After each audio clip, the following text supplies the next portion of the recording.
귀가 있죠. 여기도 마찬가지로 귀가 있습니다. 이런 식으로. 잡혀간다.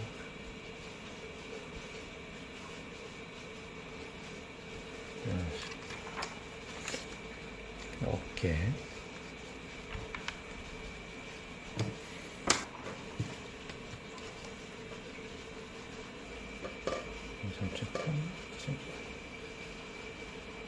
이런 식으로. 네.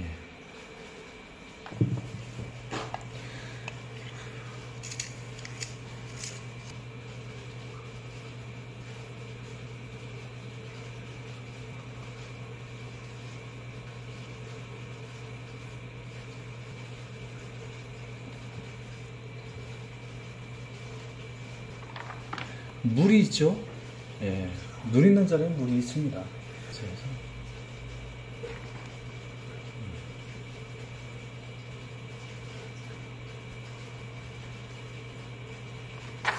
여기 보면 새끼가 여기 이제 품에 다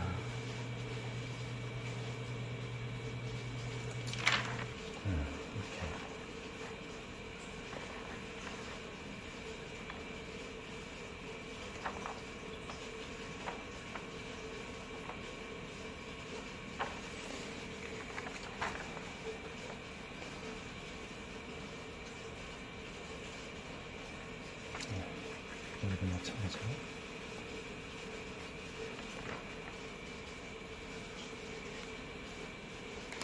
이런 식으로. 여기가 이제 가장 안전한 장소다. 예, 바람도 안 닿고 포근한 장소다. 이런 형국을 보면 기운의 흐름. 예, 여기서 이 모습을 보면서 기운이 어디로 가는지 쳐다보는 쪽으로 흘러갈 것이다. 새끼도 똑같이 이렇게 바라보고 있잖아요. 이쪽으로 지금 흘러간다는 것이죠. 이렇게 기운이 간다는 겁니다. 예, 그래서 생기의 진행 방향을 이 형국만 봐도 어디서 어느 쪽으로 흘러가고 있구나 이런 것을 알 수가 있는 것이죠. 이렇게 기운이 내려왔던 것이 이렇게 내려왔다가 이렇게 다시 올라와서 이렇게 마무리 짓는 모습을 이제 볼 수가 있는데, 이런 것들을 보면 기운이 여기는 완전히 마무리 지었다라고 볼 수 있는 거예요. 그래서 이런 자리를 가지고 이제 명당터로 해서 이렇게 십자맥이 딱 걸리는 데가 있어요. 이곳이 이제 몇 개가 더 겹치고 그래서 위로 이렇게 뿜어 올립니다. 예, 분수처럼 절에 가면 탑이 이렇게 있지 않습니까? 정중앙에 이렇게 탑을 세워 놓습니다. 이렇게 탑을 세워 놨는데, 이 탑을 세운 자리를 딱 보면 다 대부분이 생기가 있는 자리에다가 탑을 세워 놓습니다. 그러면 이것이 이 탑을 타고 올라가서 이렇게 분수처럼 광장에 기운이 이제 퍼져나가는 것이죠. 편안하면서 숙연해지는 그런 마음을 갖도록 만들어주는 겁니다. 한번 진하게 한번 그려보도록 하겠습니다.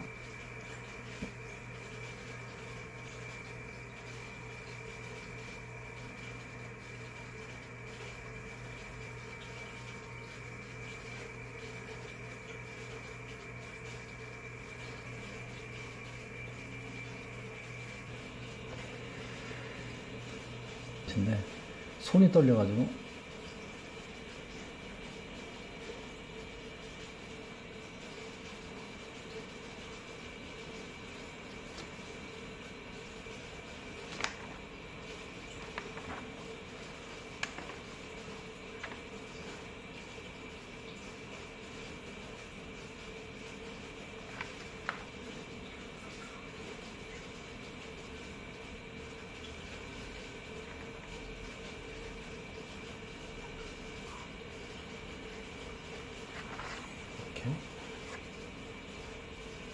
사람이 죽게 되면 이 안에 묻히게 되는데, 이 안에 묻히는 자리가 임금왕자가 되어 있어야 된다.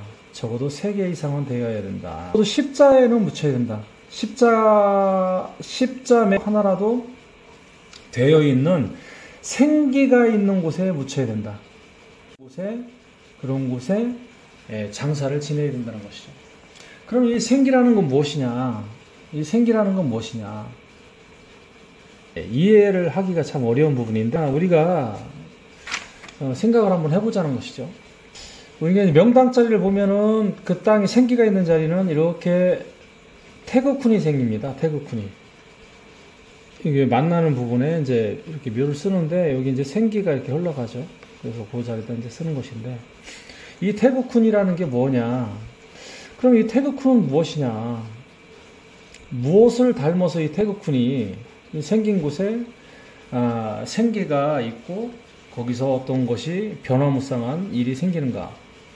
그러면 이 태극훈, 음양이 부딪히는 이거는 어디서 나온 거냐 이거죠.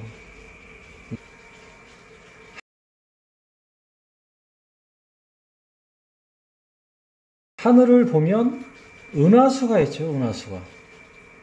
은하수 사이로 음양으로 이제 나눠지죠. 그게 하늘이에요. 이 하늘은 어디서 생긴 것이냐? 그것은 하나님께서 만드셨죠. 하나님께서 이 우주를 다 만드셨죠. 음양이 이렇게 나눠지는 은하수가 지나가고 양쪽으로 해가지고 이 어떤 공간을 시공간을 만들고 그 시공간을 다스리고 계신 분이 계시다. 그분이 하나님이시다. 근데 이 하나님은 삼위일체시다. 그래서 성부, 성자, 성령이라고 하고요. 불교 쪽에서는 삼법인이라고 해가지고 그들이 세 분이라는 거죠. 세 분. 그래서 이것을 이제 그 공부의 목적으로 풀어놓은 것이 삼법인입니다. 삼법인. 그래가지고 뭐 이게 있다 없다 뭐 비 오면 없고 어쩌고 그러는 건데 이 삼법인이 부처에서 말하는 것이 이 성부, 성자, 성령을 얘기하는 거예요. 풀어서 얘기해 놓는 거예요. 저기 무당 쪽에서 보면 만신 쪽에서 보면 마고 대삼신이다 이렇게 얘기를 합니다. 그래서 하늘에는 어떤 분이 계신데 이 분은 하늘을 다스리시는 분이 계신데 세 분이다. 세 분인데 이렇게 보니까 이렇게 태극 문양으로 우주가 만들어져 있더라. 그리고 태극훈이 이렇게 하나의 산이 이렇게 만들어져서 물이 이렇게 감고 돌면 이 산마다 봉우리 뭐 여러 군데 이런 자리에 이런 태극훈이 이렇게 만들어지더라. 태극훈이 어떻게 만들어지냐? 십자맥이 겹쳤을 때 이렇게 겹친 곳에 태극훈이 만들어지는 명당, 생기가 있는 곳에 태극훈이 생기더라. 생기가 뭉치니까 태극훈이 생기더라. 이런 절이 이제 무수하게 많죠. 뭐 하나가 겹쳐도 태극훈이 생기고요. 2개, 3개, 4개, 5개, 6개 계속 겹칠수록 강한 기운이 생기가 응축되어 있다. 이건 뭐냐면은 하늘에 하나님이 계신 황궁의 모습이 이렇게 땅에 이렇게 이제 나타나는 겁니다. 그렇기 때문에 왕을 얘기하는 거예요. 왕. 그래서 이 천궁, 그러니까 황궁이죠. 하나님이 계신 삼위일체 되신 하나님이 계신 자리를 보면 그 문양이 있습니다. 문양이 뭐냐면 십자예요. 십자가. 십자 모양을 하고 있습니다. 이것은 뭐 무속인이든 불교든 이 십자가라는 것을 다 알고 있어요. 그래서 만자도 어떤 식으로 되어 있는 거냐면 십자가에 빛이 있는데 빛이 나는데 이것이 오른쪽으로 돌아가면은 정만자가 되는 것이고요. 왼쪽으로 들어가면 영만자가 되는 것이죠.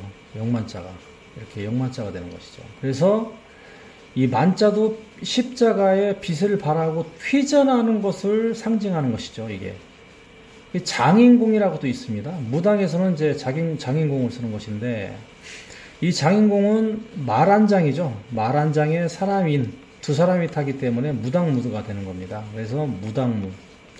이러한 문양들이요 산에 봉우리에 다 있습니다. 다 문양이 다 산 등선에 다 있어요. 그래서 그 계보가 있는데 산에는 계보가 있는데 이러한 문양에 따라서 어떠한 계보의 성향이 강하게 나타나는 것이죠. 그래서 이렇게 땅에 어떠한 물의 경계로 해가지고 산이 이렇게 있고 물이 경계가 이렇게 생기면 이 안에 생기가 물이 경계를 만들기 때문에 이 안에 생기가 가득한데 이 안에 많은 십자맥들이 이렇게 겹친 자리는 이렇게 태국훈이 생기더라. 이 생기가 어디서 오는가 했더니 하나님 자리처럼 하나님께서 만들어 놓으신 자리더라. 예. 삼세존이 만든 자리더라. 예. 부처님이 만든 자리더라. 예. 미륵 부처님이 만든 자리더라.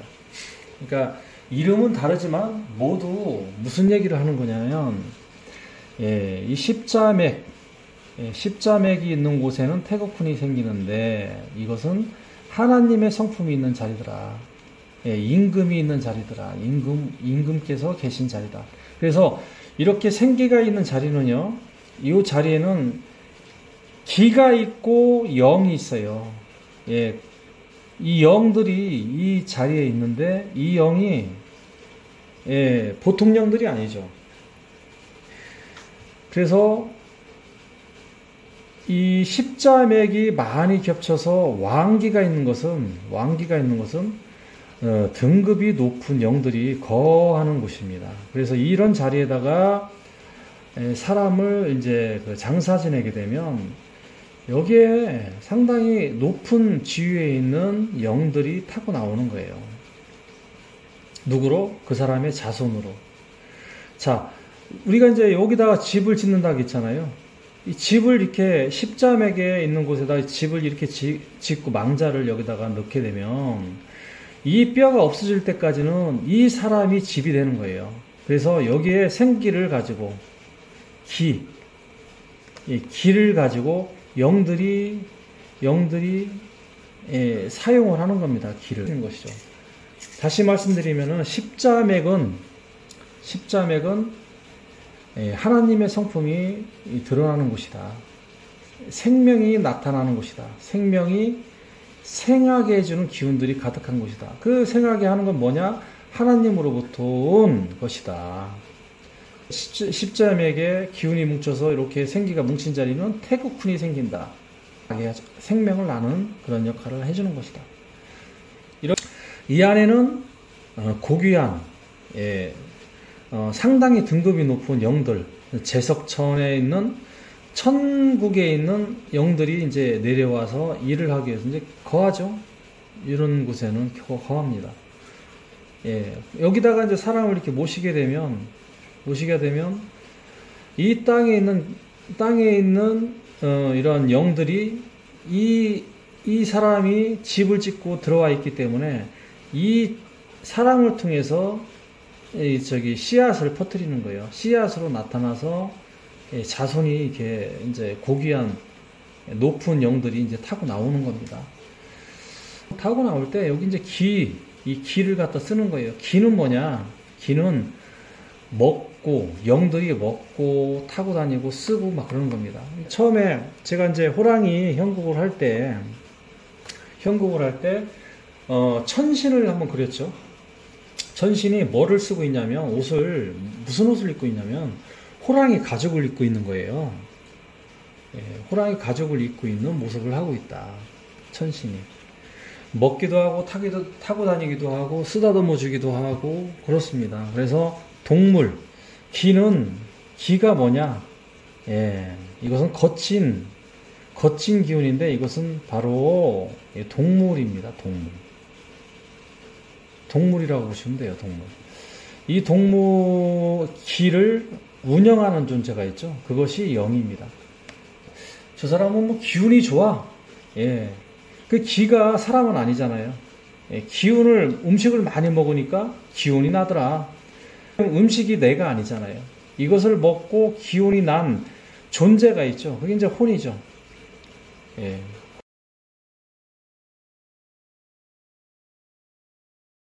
혼이죠, 그게. 영과 혼이 이 기를 먹고 사는 거예요, 우리가. 땅에서 여러 가지 채소, 과일 그런 것도 있지만, 동물도 많이 먹죠, 우리가. 닭도 먹고, 돼지도 먹고, 소도 먹고, 여러 가지 동물들을 먹는데요. 기를 우리가 먹고 그 기를 쓰는 겁니다. 혼도 마찬가지고 영도 마찬가지고. 그래서 이 기와 영에 대해서 잘 모르는 사람들은 어떤 얘기를 하냐면 하트만파, 커리파, 뭐 하트만파, 수맥파 뭐 얘기하는데 명당에는 수맥파가 있을 수 없죠. 흉당에는 뭐 사람이 아무데나 쓰면은 물에다가 쓸 수 있지만 명당에는 수맥이 없습니다. 명당에 수맥이 있으면 명당이 아니죠. 그렇기 때문에 수기는 있어요. 수기는 있어요. 이 수기가 뭐냐면 이 안에 명당의 흙을 촉촉하게 항상 수분을 유지해주는 역할을 하죠. 뭐가 그런 역할을 하냐면 명당수가 그런 역할을 합니다. 명당수는 음택 같은 경우는 대부분 건수가 이렇게 들어오고요. 또 이제 수맥도 이렇게 큰 수맥이 지나가면 어느 정도 거리를 두고 이렇게 기운이 뭉쳐서 이렇게 명당이 형성이 됩니다. 그래서 수맥도 명당을 만들고요. 그리고 이제 건수로 아주 세밀하게 이렇게 들어와 가지고 감고 도는 그 물도 명당수로 이렇게 그건 이제 수맥이라고도 합니다. 그거를. 그렇지만 수맥이라기보다도 명당수다 이렇게 얘기하는 게 낫겠죠. 그것도 이제 수맥으로 들어갑니다. 그것도. 근데 이거는 이제 어느 정도 얇냐면 체크하기가 굉장히 어렵습니다. 체크하기가. 자, 이러한 자리에 보면은 하트만파, 뭐 커리파 이런 것들이 이제 있어요. 명당에도 그게 있어요. 이게 뭐냐면 우리가 여러 가지 동물을 먹잖아요. 쌀한 것도 먹고 부드러운 것도 먹지 않습니까? 그런 것처럼 기예요. 이게 기인데 영들은 태양 속에서 살고 달에도 살고 우주 가운데도 살고 어떤 시 공간을 넘나들면서 어느 위치든지 생존할 수가 있습니다. 영들은 어느 극한 환경 속 용암 속에서도 있고요. 그래서 영은 이러한 물질 어떤 그 파장에 영향을 받지를 않습니다. 그래서 뭐 하트마파, 커리파는 살아있는 사람에게는 영향을 주지만 이 영들에게는 아무 영향이 없어요. 그래서 이 영의 실체를 모르기 때문에 어떤 분들은 뭐 커리파, 하트마파가 뭐 있으면 여기다가 뼈를 묻게 되면은 자손한테 크게 안 좋다 이렇게 얘기하시는데 그 말은 틀린 말입니다. 이 뼈라는 것은 뭐냐면 이 안에 집을 짓는 거예요. 뼈로 집을 짓는 거예요. 뼈가 무슨 뭐 어떤 작용을 하는 게 아니에요. 뼈가 집을 짐으로 인해서 이 뼈하고 유전자가 같은 사람이 이 영들이 와서 일을 해주는 거예요. 영들이 와서 일을 해주는 겁니다. 그래서 어떤 파장이 오든 다 이 영들은 영이 다 뭐 도구로 쓰고 무기로 쓰고 음식으로 쓰고 하는 거예요. 그렇기 때문에 이러한 것들은 아무 문제가 되지 않는다. 그러니까 여러분들은 제 말이 뭐 꼭 맞는다고 하지는 마시고 뭐 연구 한번 해보세요. 연구할 수도 없지만 이건 깨우쳐야 아는 겁니다. 깨우쳐야. 영이라는 존재를 제대로 알고 기라는 거에 대해서 제대로 알아야 뭐 커리파, 하트마파 이런 얘기를 안 하죠. 잘 모르는 사람도 이런 얘기를 하고 그러는 거예요.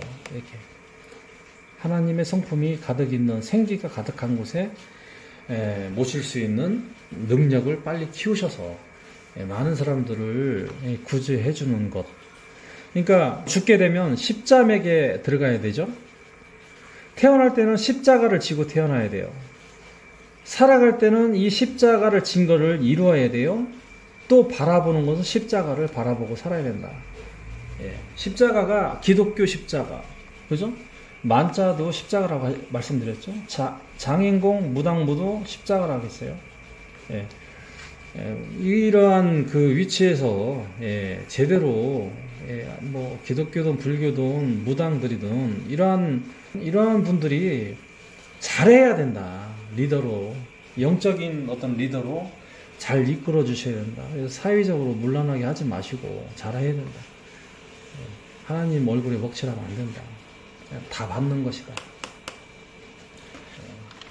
엄청 어려운 얘기죠. 하여간 오늘은 여기까지 하겠습니다. 오늘은 호랑이 형국 가지고 했는데 나중에 이제 여러 가지로 풀어서 제가 이제 설명을 해드리겠습니다. 지금까지 혜인이었습니다. 감사합니다.